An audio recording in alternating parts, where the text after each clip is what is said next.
Good evening, everybody. Good evening to our regulars, and welcome to people that have not joined us up until tonight. So you're all very welcome. My name is Alan Friedman. I'm Vice President of the Australian Jewish Association, and I will be the MC for this evening. Also visible on your screens are David Adler, President of the AJA, as well as our special guest for tonight, Ramila Chanisheff, who we will introduce in a moment. As usual with our sessions, we will be speaking with Ramila for about 30 minutes, after which we will open up the discussion with a live Q&A session from the audience. So please have some questions ready. Now, the way we do this is by indicating or signalling to us by using the participants icon at the bottom of the Zoom screen. And then if you click on raise hand or the green tick, that then gives us an indication that you want to ask a question. The chat function is available as usual for general comments, so feel free to send messages to the group during the discussion.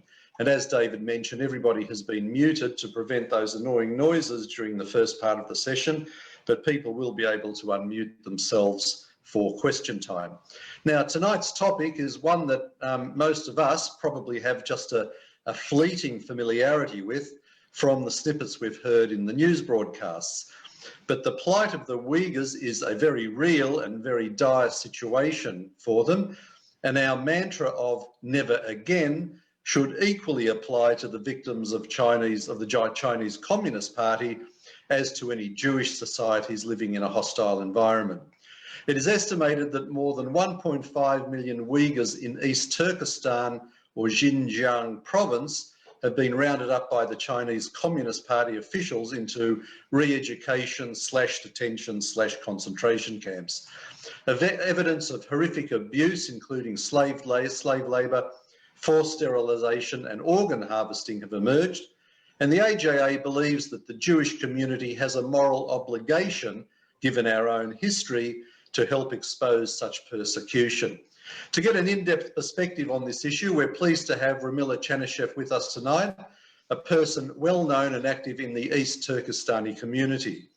Ramila has worked in both public and private universities in 3 different states in Australia, as well as in a multinational oil and gas company overseas in Kuala Lumpur. She lives in Adelaide and is responsible at the University of South Australia for developing and implementing the Centre for Islamic Thought and Education's strategic plan and activities, ensuring it integrates and aligns with the business development plans of the university. Ramila, welcome to our AJA Zoom event, and thank you very much for joining us. Thank you very much, Alan, for a lovely introduction, and I'm so happy and excited to be here to talk about the situation.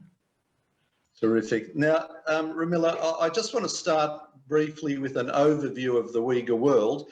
Can you just give us an introduction into your numbers, the location, the language, and then perhaps how many are there of you in Australia? Sure. Now, East Turkistan, I will refer to as East Turkistan. You know, internationally, it's known Xinjiang Uyghur Autonomous Region, which is northwest of China. It is an occupied territory. Xinjiang meaning new territory or new frontier. So meaning that the Chinese government or the Chinese occupiers had never owned that piece of land prior to them completely taking it over in 1949.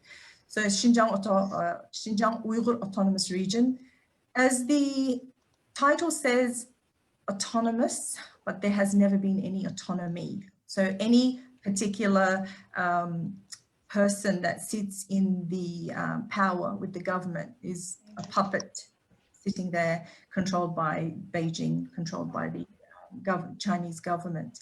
Now, East Turkestan, I think we're trying to get the map up there. East Turkestan shares borders with Kyrgyzstan, Kazakhstan, Tajikistan, Pakistan, and Afghanistan. And that is the Central Asian region. Now, the people, they are Turkic-speaking Uyghur Muslims. Now, the Turkic people, the language is a Turkic language, which is shared by East Turkestanis, shared by Uzbeks, Kazakhs, Kyrgyz, but with dialect differences. So we are Turkic speaking people. So when people talk about Chinese Muslims and the Uyghurs, there are Chinese Muslims, and they're called the Hui Muslims. They are by heritage, by culture Chinese, but had converted hundreds of years ago to Islam. Whereas the Turkic people have lived in the East Turkestan region for thousands of years. And history has shown that, in recent years, I think Kirora and the beautiful mummy that was found a few years ago, testifies that the Uyghurs lived in that region for thousands of years. The script that we use is looks like an Arabic script, but it's very different alphabet.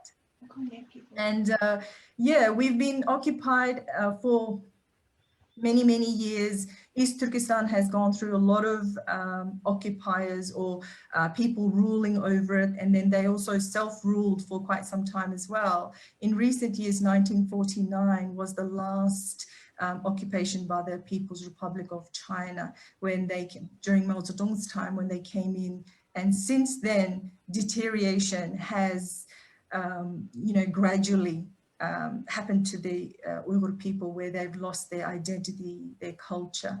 And in more recent years, in the last 5 to 6 years, under Xi Jinping's control, it has gone to a way new level. Where people are taken into concentration camps, whereas the Chinese government says they're re-education camps. People have been separated, languages have been eradicated.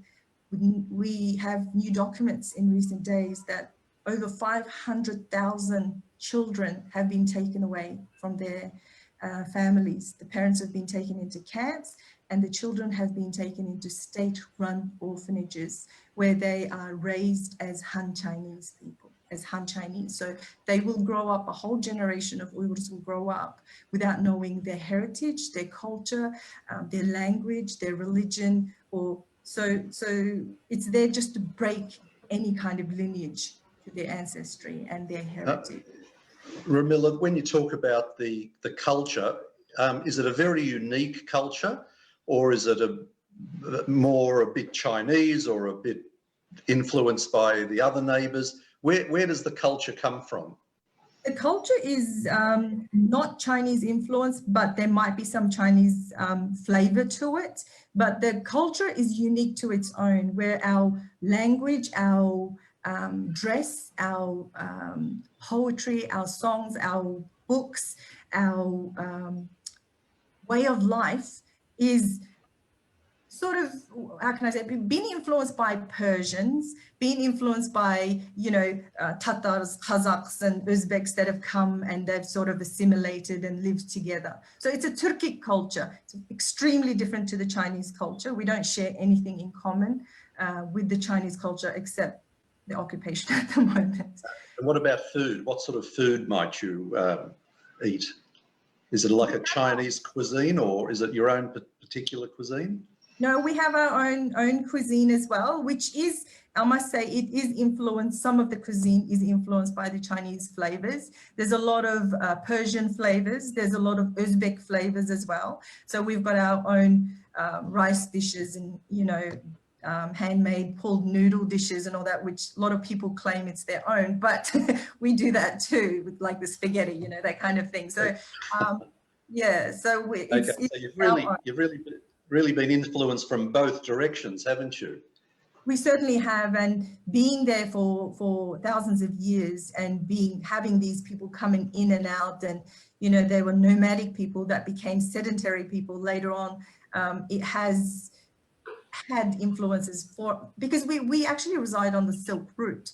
So you can imagine the caravans that came through and people who stayed and married, and some of our people also have Mongol ancestry because of the Genghis Khan and the great steppes over hundreds of years of, Okay, and how many Uyghurs are there in the world, and how many would there be in Australia?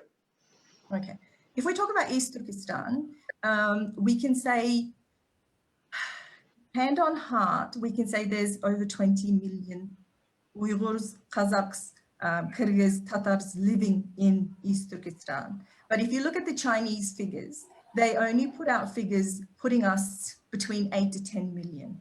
Now, the reason, obviously, as you can imagine, it is easier to get rid of, eradicate, disappear without the rest of the world sort of questioning where's the other, 10 to 12 million of these people, where are they? I've read a report that there's about 500,000 of Uyghurs living in the neighboring Central Asian countries, so Kazakhstan, Kyrgyzstan, Uzbekistan, who have fled East Turkestan to be with family members over there. In the diaspora, living outside of that region, I think the numbers aren't exact, but they're saying about 1.3 million living in all different areas. Australia, there wouldn't be more than 3,000 to 5,000 living in Australia. A very small community and very young community in Australia as well. I think the first lot of families that came out from East Turkestan probably in the mid-70s, early to mid-70s, and then it started, most of the migration happened probably in the mid to late 1980s to 90s, and now it's completely stopped because Uyghurs have had their passports confiscated, communication lost, and they're not allowed to leave the country. Okay, can I just ask you about your religion? Is Uyghur Islam different from that of Arabic or Southeast Asian Islam? When we're familiar with Sunni Shia, where do you fit into all of that? I think Sunni Islam came to East Turkestan in the 954, and it is Sunni Islam. It went through phases of being really religious to once it got occupied by communist China, just as Russia had eradicated religion from there, communism was your God and communism is your who you bow to. So people, you do get religious people, you do get people who are not so religious or who are not so practicing. Obviously in this day and age, it's extremely difficult to even claim that you're a Muslim in East Turkestan. Let alone speak your own language, which is terrible. Yes. I'll ask you one more question, then I'll hand over to David. And I want to ask you about your interaction with the Jewish world.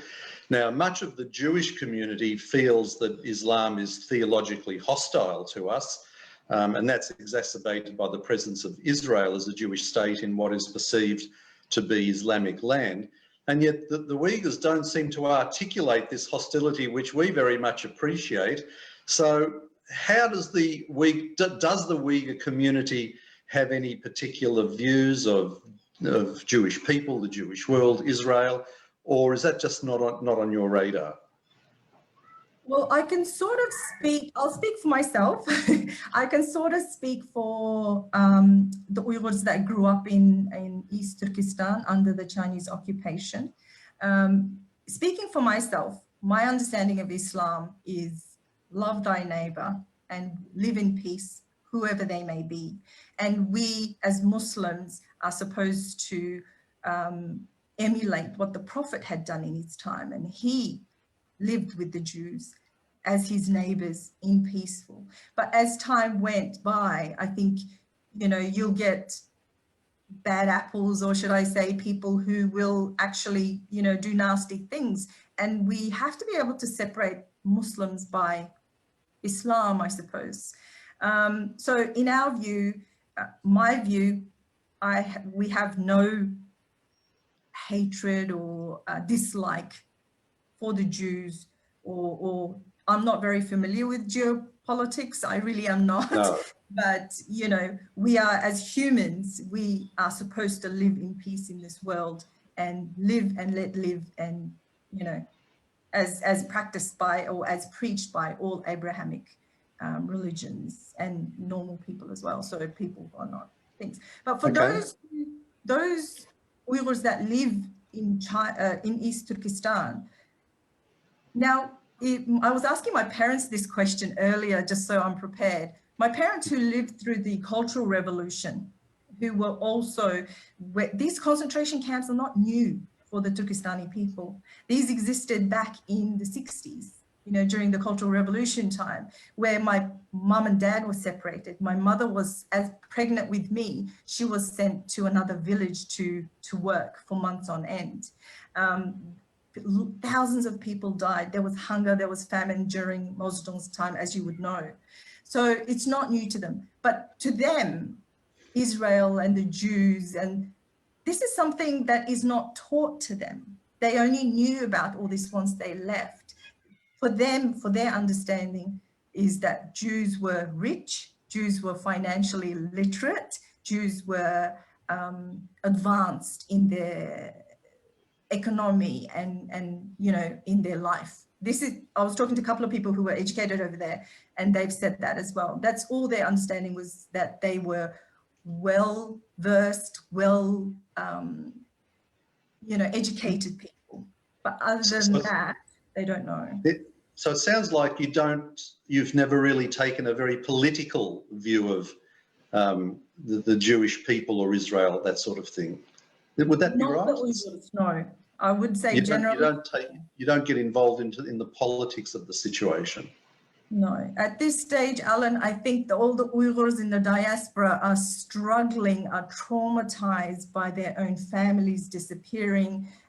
They don't know if they're alive, they're dead, their organs being harvested, if they've been taken away from East Turkistan and transferred into mainland China to work in the forced labor camps, or in the industries that, into the biggest brands like Apple or Nike or Zara, you know, these kind of areas. So people are quite traumatized at the moment to think about anything else than their own family livelihood. Okay, David? Okay, Ramila, while we're on that theme, there is a peculiar observation, and I'd like your comment on it, and contrast it with the Jewish world. If there is a persecuted Jew anywhere in the world, they will be offered asylum, sanctuary in Israel.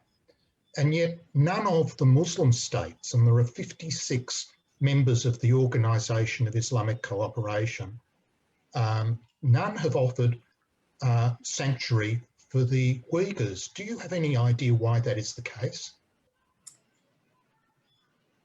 I don't know why that is the case, but I would, looking at some of the recent reports and all that are coming out, I would say a lot of these Muslim countries are tied to China for economic reasons, you know, like, for example, Pakistan or any other country, that China will buy your silence, as it's doing to Australia. You speak up, we'll attack you with the tariffs. So if the Road and Belt Initiative, which is economic power and economic control of the world, and you know, they'll buy their silence. Pakistan will never speak up because they are indebted to China for millions or billions of dollars for their infrastructure building and other things that they've tried to get them out of poverty. Now, I'm not an expert in that area, but in you know, how they buy their way, but I would say it's money, it's economic ties that they're buying the Muslim world. And the other thing I'd like to say is the Muslim world, unfortunately, is not united. Sure. Yeah, they're not united. They don't have one voice that talks, has a voice that represents all of the Muslims around the world. They're very individualistic, you know, everybody's out for themselves kind of thing. So we don't have anyone that backs us. So our fight here is human rights fight rather than, you know, religious, I suppose. Okay, well, speaking of the human rights fight, you sent me a video and I'm going to try to play the first 1 minute of it. And you'll recognise it. This is from the American US Commission on International Religious Freedom. Has one unstated goal that can be verified through even Xi Jinping's public statement saying no mercy, do anything that is possible to tackle the Uyghurs, and also the government's own official statement saying things like break the roots, break the leash, break the It shows the Chinese government's mindset, Chinese government officials' mindset, and the specific agenda that they have. If I can borrow Vice.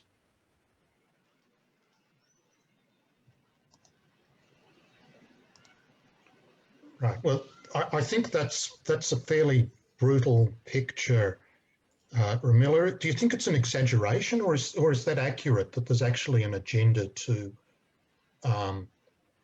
effectively eliminate the Uyghur culture? I think it's a very accurate. I know Mr. Nuri Turkel. He is one of the most influential people in Times Magazine out of 100 people. He is a lawyer, human rights lawyer. He's an advocate. He's a very strong voice for the Uyghur people globally. And what he's saying is extremely accurate. When you've got over 500,000 children taken away and put into state-run orphanages, where they don't know where their parents are. The parents don't know where the children are. There are Uyghur families that managed to escape. The mother might have escaped to Turkey, for example, and she had left her kids with the grandparents. Grandparents have been taken away, and they don't know if the child is alive, or where is it, a state-run orphanage in East Turkistan, or have they been taken away to mainland China?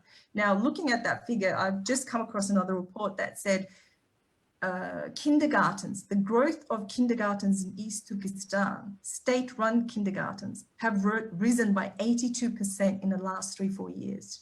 And China-wide, it has only risen about 20% or so. So where are these kids? You know, why are they being taken away? Because they want to indoctrinate that they are Chinese, that they are Han, that they do not identify as an Uyghur. This is breaking lineage.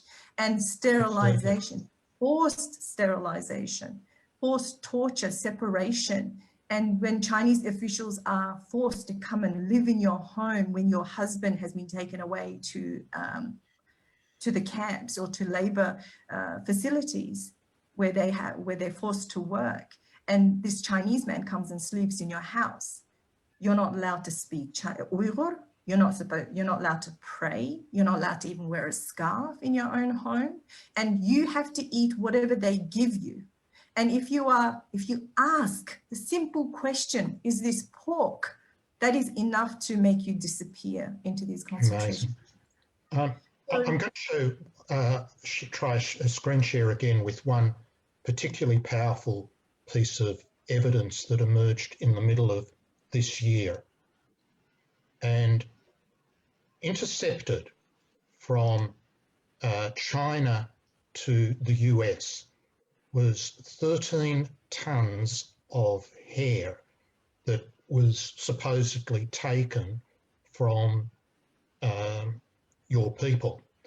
Now, this is one of the elements which has a resonance of what happened to the Jews during the Second World War. That obviously is a piece of evidence which has come forth through the US authorities intercepting the shipment. But some of the other things that you've been talking about and that we discussed on the phone, the forced labour, the sterilisation, the organ harvesting, how do you know these things are happening? Where is the evidence coming from? Okay, the concentration camps. You have talked about the ASPI, Australian Strategic Policy Institute. They do in-depth studies. And in the last few years, they have found the amount of concentration camps or camps, labor camps that have popped up in East Turkestan have gone from 240 in 2017 to 380 in 2019. And these have to be taken through satellite images. And the satellite images that you can see not only expanded in the concentration camps, but the desecration of mosques, of shrines, of hundreds of year-old mosques that have been destroyed or turned into cafes or clubs or pubs, or even, which is toilets in some cases as well, just to humiliate, to oppress the Uyghur people. Now, this isn't something that, these are evidence. There are people in Turkey, in Kazakhstan, who have managed to get out of these camps after serving 2-3 years under severe torture, rape, indoctrination, oppression situation, and they managed to get out. And BBC has done reports with these people to give evidence, and they've talked about sleeplessness, about rape. Men are talking about rape and torture, signing documents where they don't know what these documents are. Women, now sterilization, I've got a number here.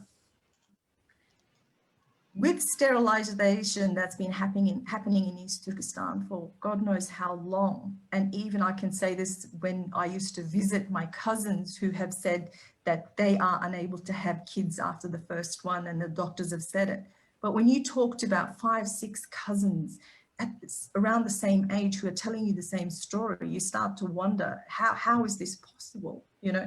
Now, sterilization, 24% drop in population last year in East Turkestan. In the last 3 years, population has dropped 84%. Now, there are stories where leaked documents, this document was from a Chinese document from the local governments that was leaked out to Dr. Adrian Zenz did a fantastic report earlier this year with figures. And the people who have leaked it obviously are fearful of their life, but we are very lucky to have these evidences. Otherwise, people wouldn't be able to believe us, I suppose. So this is evidence enough. Yeah, it's horrific to say the least, but there is evidence, there's leaked documents, and I'm not sure if you've heard recently, an Uyghur man in Turkey was shot, really assassinated, and there was a communication, he talked about that the Chinese government had made him a spy. More. Sorry, Ramila, we've got a technical problem. Yeah. We've been bombarded in the chat group. It's somebody by the initials iPhone, so that doesn't tell us very much. But we'll remove them. And if it's a genuine iPhone person, I'm sorry, but we just need to clear. I think I've cleared it now. Okay. Okay. Okay. There's still a bit of stuff there, but anyway. Okay. It's interesting, Ramila, that we are currently getting attacked via the chat because of this subject. It's a very rare event, but most interesting. And shall we turn the chat off, maybe, David? I'm removing them now. Okay. If there are any more, I think we've cleaned it. Okay, back to Ramila. Thank you. Sorry, Ramila. If there's any more, you can. I was expecting it, actually. I was expecting it. Yeah. So sterilization and organ harvesting has increased dramatic amounts as well in recent years. And we have reports that says these concentration camps are now being built with crematoria attached to it. If it's not attached to an industry, it's actually attached to a crematoria. Obviously, it's not cheap to run these concentration camps, to have millions of people locked up. So what do they do with these people? They take them to industries, forced labor, work for 10, 12 hours a day, no pay, taken in, or organ harvesting. Now, in China, you can demand a kidney or a liver within 1 week. China explains this by saying that the organ donors have increased, but this much in the last few years. In the 90s, it was the Falun Gong who had suffered greatly for their organs. And now the Uyghurs are being tested for their blood type, for their general health, for everything DNA, for them to be in these camps. Now, demand, and unfortunately, there are cases of halal organs being harvested from Uyghurs who happen to be Muslims. Okay, we've still got a bit of a problem with the chat group. Let me just see if we can clear some of this. What language? Oh gosh. Yeah, there's all sorts of. Is that what sort of alphabet is that, by the way, Ramila? Can you tell? Absolutely no idea. Is it Russian? It looks a bit. There was some Russian, but I think we've got them all now. I think we've got it now. Yeah. I'm so sorry. No. This is fun. It's not your fault. This is fun. You know, I was actually seriously, Ramila, I was thinking over the last few days that because we're hosting you, because we're getting behind this, I personally will never go to China. I think it would be too dangerous to do so. Would you agree with that? I would agree with that. Anywhere, if you've put your name to a signature, to a petition, to even ban products that are coming from China. When we do petition runs in the mall or somewhere, we get people coming up, look, I really support your cause, but I'm not going to put my name down because I want to go to China. And it's to that level. So if it's a stranger who's doing that, can you imagine me with my full name on the screen? And in this day and age of social media and surveillance, it's very easy to find out who I am. And earlier we mentioned where I work. So, you know, my father always, I'll say Uyghurs are it took a lot for us to come out and speak up. You know, we are sort of, actually we're putting our life on the line here. We're putting our families' lives on the line. There are a lot of brave people who are speaking up, who have got extremely close families, parents, sisters, brothers, cousins in East Turkistan. And these people are, standing up and talking. So those of us who come out and talk, it's the attitude of, well, we're going to be damned if we do and damned if we don't. If we do not get the international community to stand up and support us, then they're killed anyway. They're disappeared anyway. We have to make sure that our voices are heard and that their voices are heard as well. Okay. So I see we've got a few questions. And Alan, I think we can open those and just ignore if there's any rubbish in the chat. We've got Brian, Hugh and Terry. Just one very quick question from me, Ramila. This attack in the chat group was a Russian script. So why would that be? Why would there be Russian abuse or Russian language abuse coming through the chat? I don't know. All I can say is unless it's a pro-Chinese person that lives and works in Russia and knew about it and is there, I've got no explanation. Okay. All right. Okay. We've got Brian, Hugh, Terry and Dennis. So Brian, you can kick us off. Please unmute yourself and ask your question to Ramila, please. Thanks, Alan. Ramila, first of all, I have to congratulate you on your bravery in going online publicly and speaking up. This must be a very difficult thing for you to do.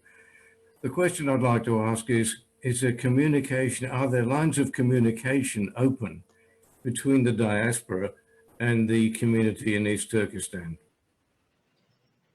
The only form of communication we can have with our relatives back in East Turkistan is a platform called WeChat.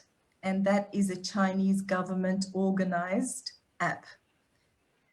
100% monitored, videos monitored. There's no other way because there's no such thing as Facebook, Instagram, Google, for example, does not exist in China.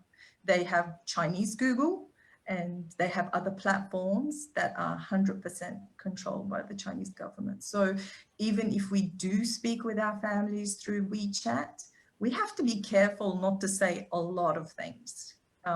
Actually, we can't say anything. We'll say, hi, how are you? And they will come back saying, we are really good. Is there a code? Do you have a sort of a code that you might use between people?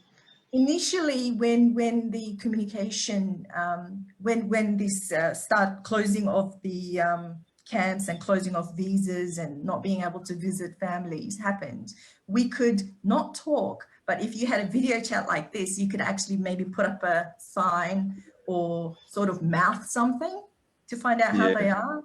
But now they're monitoring the videos as well. So, and that's been happening for a while. So people are too scared to show anything on video. Yes, yes. Okay, Hugh, I think you are next. Now, Hugh's actually in the UK, so we've got a worldwide audience here, Ramila. So please unmute yourself, Hugh, and ask your question. Good morning from a very cold England. It's always cold. Anyway, this might seem to be a slightly silly question, given the really very, very dire situation, but Israel is accused of violating Article 49.6 of the Geneva Convention in Judea and Samaria. Would not what China is doing, the Chinese Communist Party, doing in an occupied territory, just such a gross violation of this? Is that, you know, just as Israel is being falsely persecuted or falsely accused of this, what can we do about it, do you think, as far as China's concerned? And I see someone's commented about China and the United Nations. It was Taiwan that used to be the representative of China on the Security Council. What do you think can be done?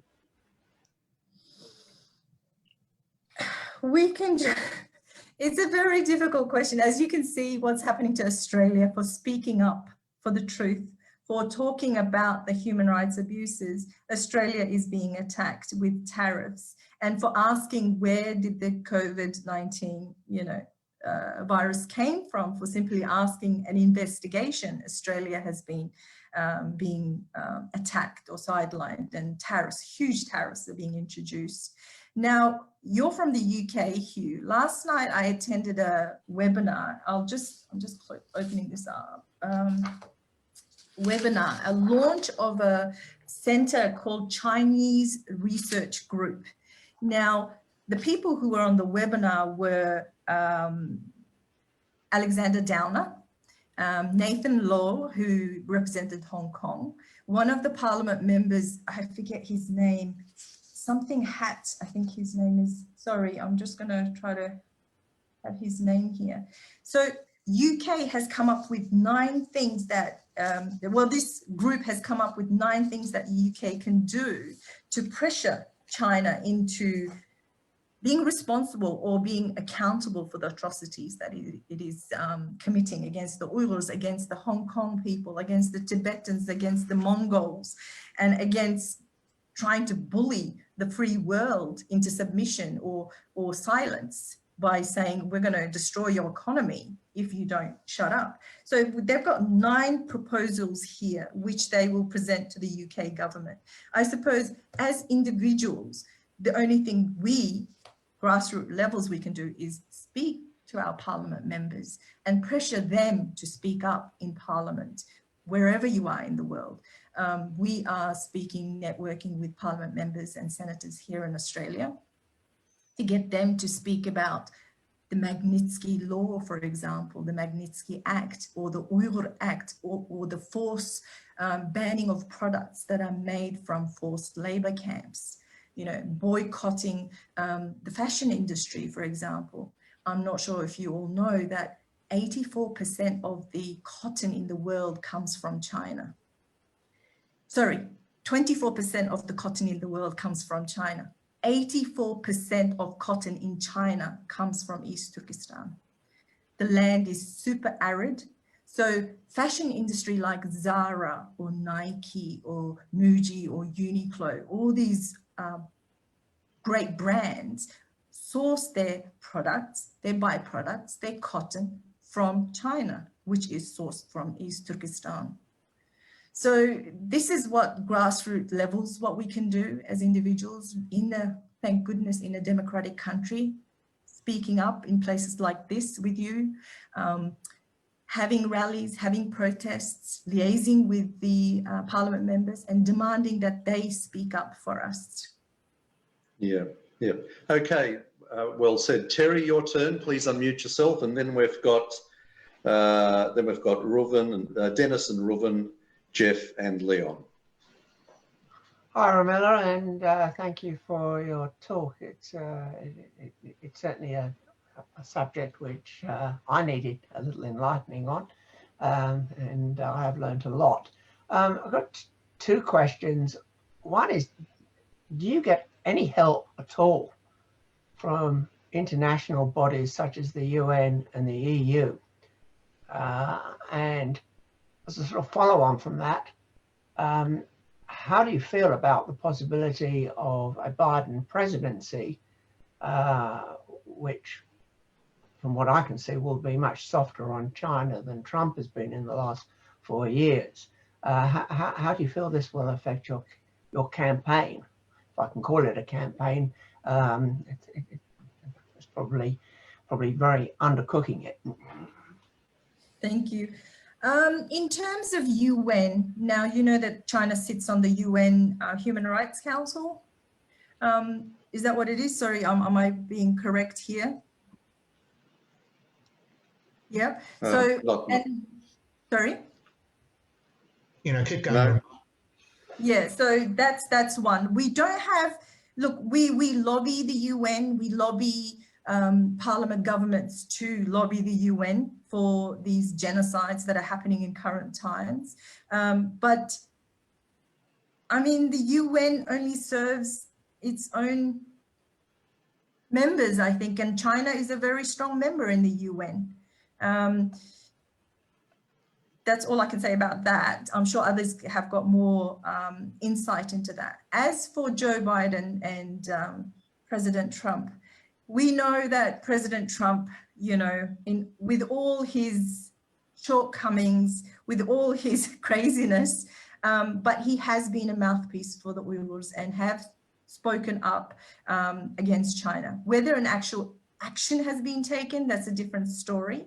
But the fact that he spoke up is going to be a bit of a loss for the Uyghur cause. Joe Biden, as you said, we do know that a lot of his supporters and part of his team now are strong China supporters. So we are terrified of what's going to come, but we will continue our fight and we will continue our work with our own governments. And hopefully that the human rights far outweighs the economics or the money that is, what the countries stand for. Yeah. Okay. Dennis, your turn. Okay. Thank you for your bravery, Ramila, in speaking to us tonight. I really appreciate it. Now, just an observation and then a question. It seems to me that China is undertaking ethnic, cultural, and political cleansing, because we can add together what is happening to your people, what is happening to the Falun Gong, what is happening in Tibet, what is happening in Taiwan, and what is happening in Hong Kong. We can look at this as a push by the Chinese government to have a uniform culture and ethnicity and political outlook. Therefore, the question is there any communication between yourselves and the other oppressed groups to form some type of bond or union or collective action?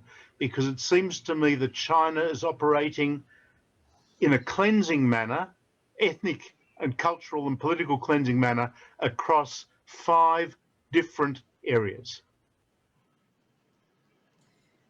As a grassroots activist, and I always like to say that I'm an activist by default, and only because I'm an Uyghur and I find my family and my people in this state. I would love for an organization to happen between Hong Kongers and from Tibetans and Mongolians and the Taiwanese. We do work with them on a grassroots level when we do have protests or petitions or liaisons with the parliament members and all that. We're together, you know, and I live in South Australia, so it's a small community. But at a larger scale, I think that is a question for people probably like Nuri Turkel or the World Uyghur Congress and they do work with these other groups as well, but I'm not sure how strong that coalition is at the moment. Okay. Just before we come to you, Reuven, we've got a question from one of the Uyghur people in the audience. So I'd be very interested to hear what Fadlullah has to say. So hopefully I've pronounced that correctly. Fadlullah, please unmute yourself and ask your question. No, thank you very much. I'm really very grateful for this event. I was involved in helping some Uyghurs living in Australia perform the Hajj about 10 years ago. And this old man, he was 90 years old and he could only write in the Uyghur script. But what I'd like, my question is about the Genocide Convention. Is there any possibility for a country like Australia or a country like any other country to bring this issue to the Genocide Convention? I'm not sure whether China is a signatory, but I know Gambia has taken up this case of Myanmar in the International Court of Justice. So is there any possibility that this matter could be brought to the International Court of Justice under the Genocide Convention? Because it seems to fit all the criteria of genocide. This is something for the Australian government to decide on, and they're in a bit of a, you know, as you know, in the recent days, a lot of political, diplomatic conversations or arguments have happened. So it would be wonderful if Australia could, but is Australia strong enough? Is Australia willing enough? Because 39% of Australia's trade goes to China in current days, and that's a lot of money that it's going to lose, you know. So will they be willing to take the risk of speaking up even louder? And we're extremely happy that Australian government and parliament members have spoken up, but will they take it to the next level? We can only hope. Yeah. Reuven, your turn. Please unmute. Then I've got Jeff, Leon and Ali. Hi, Ramila, I just want to ask if you can throw a bit of light. If I recall a few years ago, there was a big thing on the news about a Uyghur rebellion in some train station where a group of Uyghurs, they claim were Uyghurs, could have been anybody, attacked civilians on a train platform just a few years ago. And the local media was trying to justify why Chinese are clamping down on Uyghurs because of this terrorist groups. Do you recall this incident? Can you throw some light on it? Well, we have heard about the incidents, and there have been other incidences as well.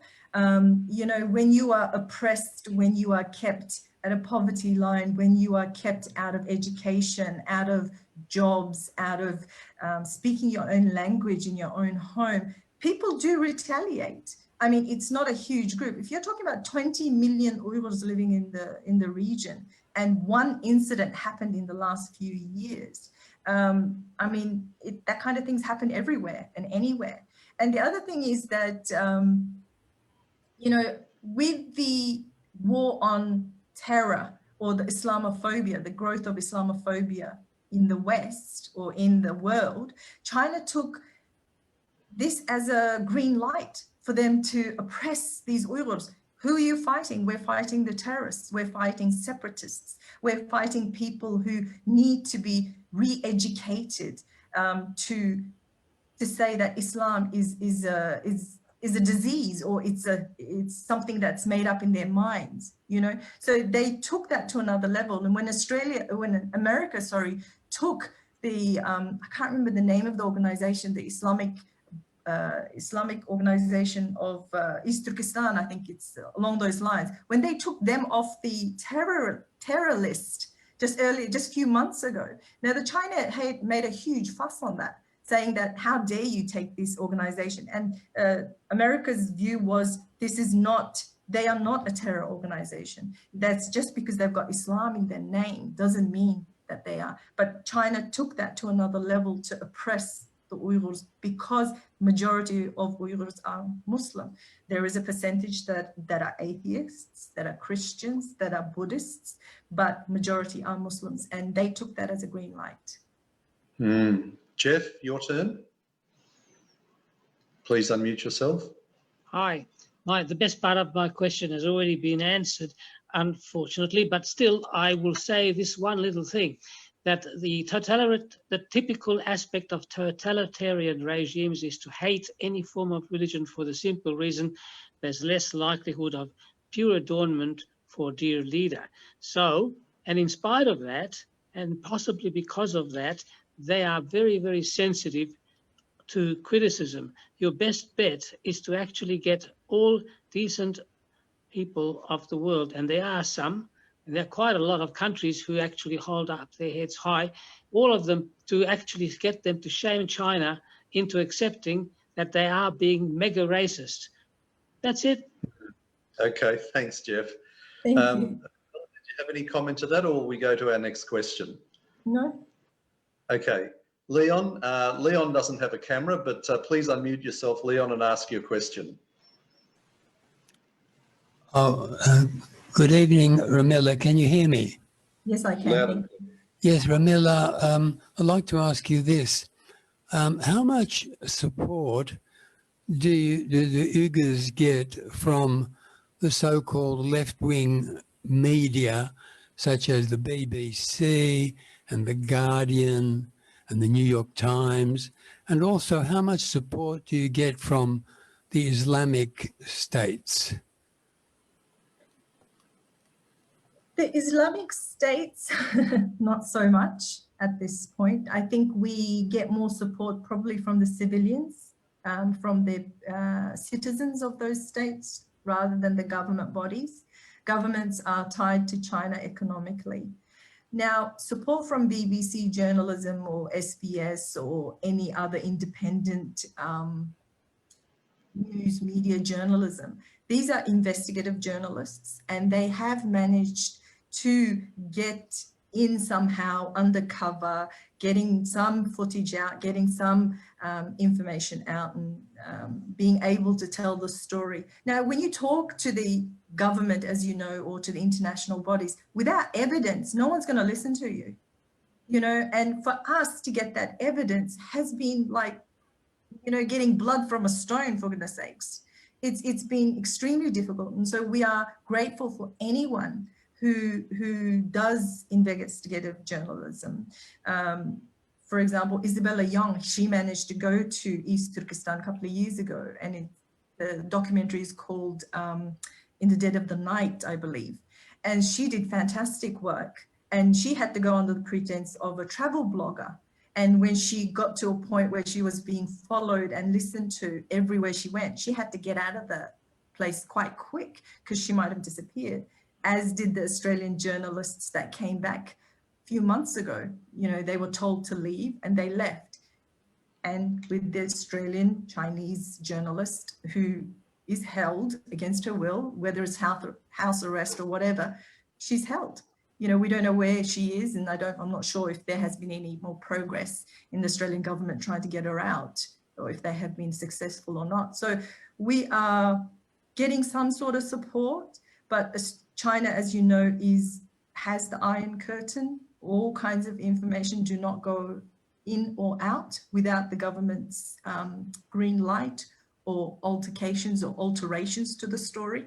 So we rely on very brave people to manage who have escaped to speak up and putting their life on the line, or very brave journalists who manage to get in there and come out with some sort of evidence, so that we Uyghurs in the diaspora can speak with confidence and say, this is the evidence. Without evidence, our voices won't be heard. Yes. Okay, we'll take a question from Ali AAAA, and if we've got time, we'll fit Moish in. Ali, please unmute yourself and ask your question. Yeah, thank you for Ramila for the talk, and thank you for the AGA for organizing this meeting. The Uyghur Human Rights Watch had listed 386 known cases of intellectuals internet, disappeared, or imprisoned since 2017. And one of the disappeared scholars is a prominent writer, poet, and associate professor Ablat Abresht Berki, who was disappeared since 2016 when he came back to China after finishing his postdoc at one of the universities in Israel. Since then, his supervisor and friends in Israel and other countries do not know how and why he was disappeared. However, it's not difficult to guess and partially link his disappearance to his postdoctoral visit to Israel. So Uyghur intellectuals are heavily targeted by the CCP. So my question to the AJA is that, do you think the Jewish community, which had faced the similar loss of intellectuals during the Holocaust, could help the disappeared Uyghur scholars, especially in the case of this associate professor Ablat Abresht Berki? Well, yeah, David, do you have any particular thoughts? I guess we can try and help where we can. What do you think, David? Look, it's a little bit off tonight's theme, but what we are doing tonight is essentially helping. The first step in solving a problem is to put a public spotlight on it. Now, let me tell you that some of the information that we have will be raised in our discussions with members of Parliament during the next few months. We know those that are interested in these sort of issues, but there's not an enormous amount that we can do as a community in Australia, but we will do our small part. Yep, I think that's well said. Okay, Moish, we'll make you the last question, so please unmute yourself and ask your question.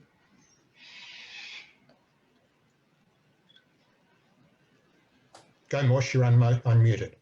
Moish, we can't hear you. No, Moish, can you ask your question? No. We can't hear you. He has a technical problem. I see him. His lips are moving, but we're not hearing anything. He's got some technical problem. Don't worry about it, Alan. We can. Okay. All right. Look, we're approaching time, so Ramila, I want to thank you so much for joining us. You know, our community has had a long history of problems and persecution, and we tend to focus on our own situation naturally, but it's quite distressing to hear the same thing happening to a different community. So we would sympathise with you. We know exactly what you're going through, and certainly we will do whatever we can in any way we can, although I suspect that may not be a lot. But thank you for joining us, and thanks to all. Now, I must ask you how we've been saying Uyghur, but you seem to pronounce it a little bit differently. How do you say it? Uyghur. Okay, I'll just say Uyghur. Okay. Well, thank you to all the Uyghurs that joined us tonight. It's been a pleasure to have you all, and thanks to Ramila. And I'll just hand back to David, and he can make the few final remarks. Okay. Well, look, thank you so much, Ramila. We'll talk again soon, no doubt.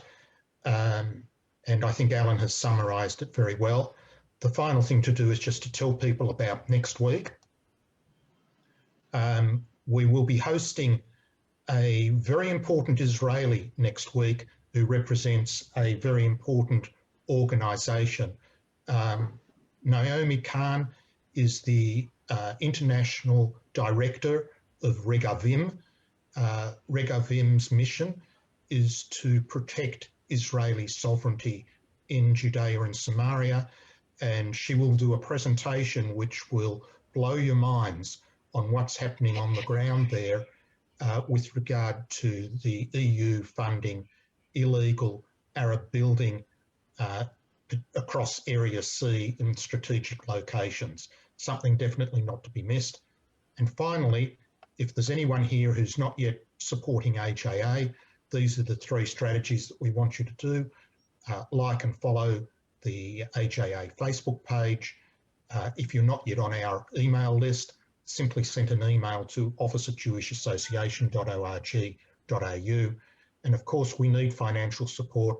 It's only $25 to join as a member, or you can make a donation via the website.